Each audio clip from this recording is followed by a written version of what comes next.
పరాయి మూకలు ఎగబడుతుంటే ఫలాలనే తెగ దోచుకు తింటే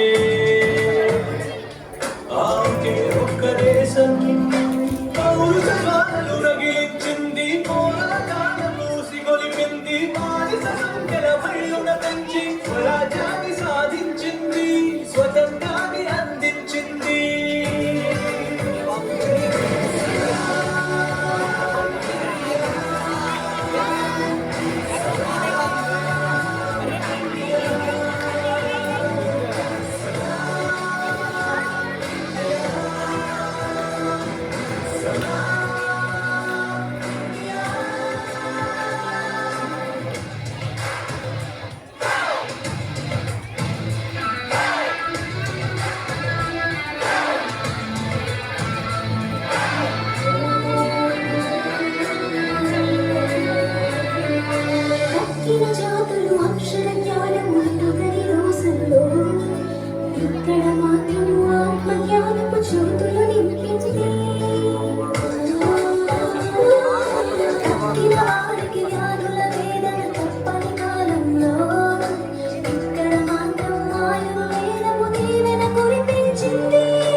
రోజు పురాణ బైబిల్ గీతల బోధలు పాటించింది.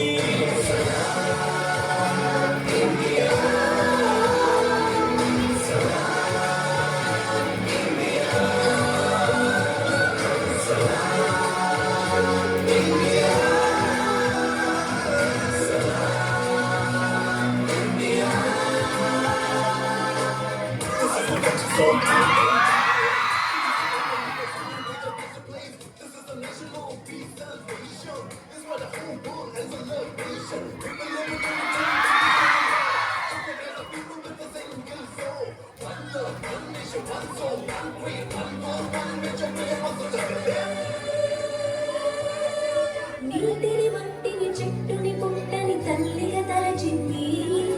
కంకర కంకర శంకరుడైనను భావన నేర్పింది. వారని వీరని ఎంచక మనిషికి ప్రేమని పంచింది. ఎక్కడ నుంచొచ్చారని అడగగా హక్కును చేర్చుకుంది. ఆక్రమణలకై